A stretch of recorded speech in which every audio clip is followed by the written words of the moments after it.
नमस्कार, मैं सुमित कुमार सिंह आज पुनः रामधारी सिंह दिनकर के द्वारा रचित रश्मि रथी का चतुर्थ सर्ग पढ़ने जा रहा हूँ। इसके पूर्व में इसके कई भाग अपलोड किए जा चुके हैं, उसी क्रम में ये भी है। अब मैं इसका कुछ थोड़ा विवरण दे देता हूँ। इसके पूर्व में जो याचक होते हैं, भगवान जो अपना अन्य रूप बदल कर आते हैं कर्ण के सामने और कहते हैं कि मैं तुम्हारे वचनों और तुम्हारे संकल्पों से ही संतुष्ट हो गया, मुझे कुछ नहीं चाहिए। और अंत में कहते हैं देना है तो कवच और कुंडल दें। उसके बाद कहते हैं कि कर्ण जो है वो कवच और कुंडल देने को तत्पर हो जाता है, तैयार हो जाता है, लेकिन वो नियति से कहता है कि पता नहीं मेरे भाग्य में क्या लिखा है, मेरे साथ हर एक चीज़ उल्टा क्यों हो जाता है, हर एक चीज़ मेरे साथ विपरीत क्यों घटती है। जन्मा किस कुल में, मेरा पालन पोषण किसी और कुल में हुआ। मैंने गुरु जो अपने गुरु होते हैं उनके, उस गुरु की बहुत सेवा की, लेकिन अंत में एक साप मिला मुझे। कहते हैं कि मैंने ये जो दान का व्रत अपने आजीवन भर पाला, उस दान ने मुझे आज बहुत बड़ी संकट में लाकर यहाँ डाल दिया है और कवच और कुंडल देने की बारी आ चुकी है। इसी प्रकार कहते हैं कि पता नहीं प्रकृति की माया क्या है, भगवान की माया क्या है, आखिर हम उलझनों में और संकटों से क्यों हमेशा घिर जाते हैं। फिर वो कहते हैं कि ठीक है, कर्ण का मतलब क्या होगा, आने वाली भविष्य या आने वाली पीढ़ी कर्ण को किस लिए याद रखेगी, या कर्ण का महत्व क्या होगा। तो वो कहते हैं कि कर्ण वह कर्तव्य का परिचय होगा जो अपने बाहु के बल से हर जगह अपनी कीर्ति, अपनी यश, अपनी वैभव को फैला सकता है। वह वंश और कुल के भरोसे और भाग्य के भरोसे ही नहीं बैठा रहेगा। कर्ण का मतलब होगा कि जो भी किसी भी, चाहे कितना ही नीच वंश और कुल में क्यों ना जन्मा हो, लेकिन अपने बल से, अपनी भुजाओं से वो सब कुछ अर्जित कर सकता है। धन, धाम, धन, यश, कीर्ति। और कर्ण उनका आदर्श होगा जो अपने पिता का नाम ना बोल सकेगा, जो अपने पिता का नाम ना जानता हो, जिसके विश्व में अर्थात जिसके समाज में कोई अपना ना होगा, उसका कर्ण होगा। वो करने के लिए प्रेरणा होंगे। और इसी प्रकार है। तो अब देखते हैं, कविता पढ़ते हैं। जन्मा जाने कहां पला पद दलित सूत के कुल में, जन्मा जाने कहां पला पद दलित सूत के कुल में, परिभव सहता रहा विफल प्रोत्साहन हित व्याकुल में। द्रोण देव से हो निराश बन में, भृगुपति तक धाया, बड़ी भक्ति की पर बदले में साप भयानक पाया।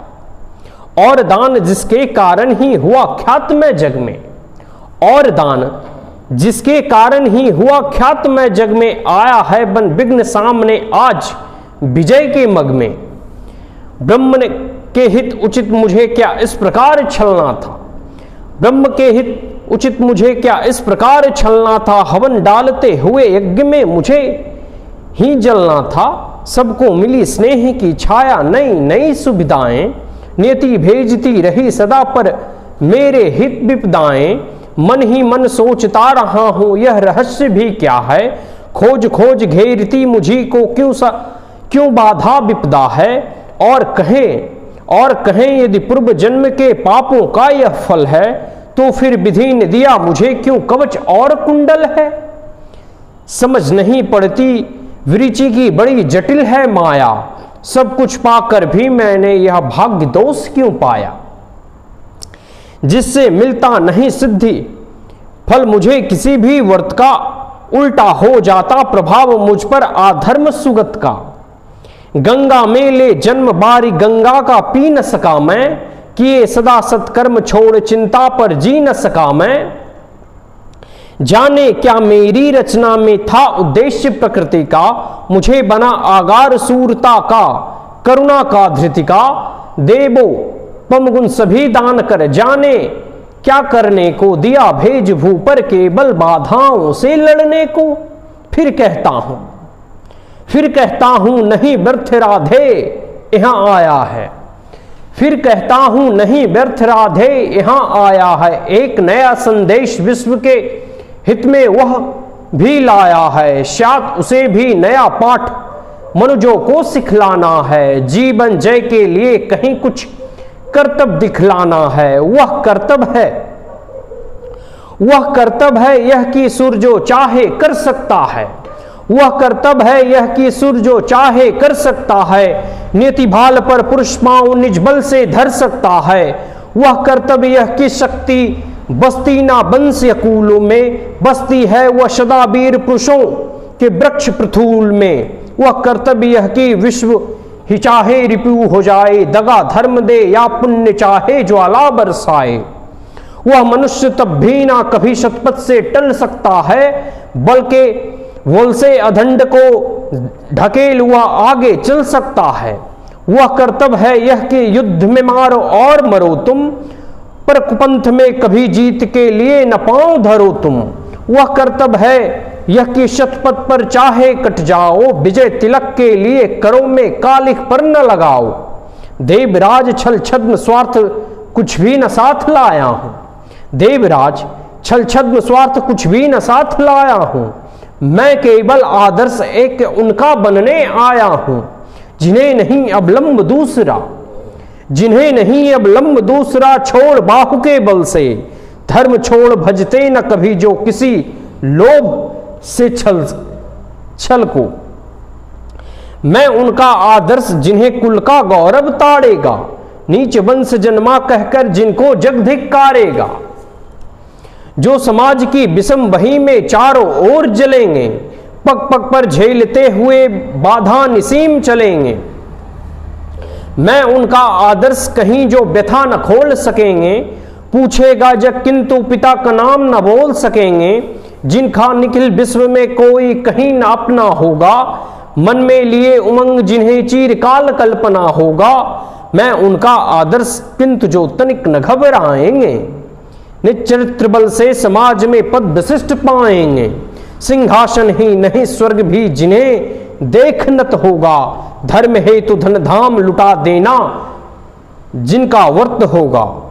श्रम से नहीं विमुख होंगे जो दुख से नहीं डरेंगे। सुख के लिए पाप से जो नरसंधि ना कभी करेंगे।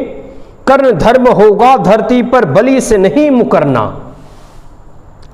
कर्ण धर्म होगा धरती पर बलि से नहीं मुकरना। जीना जिस अप्रतिम तेज से उसी शान से मरना।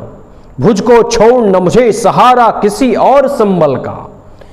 भुज का छोड़ न मुझे सहारा किसी और संबल का।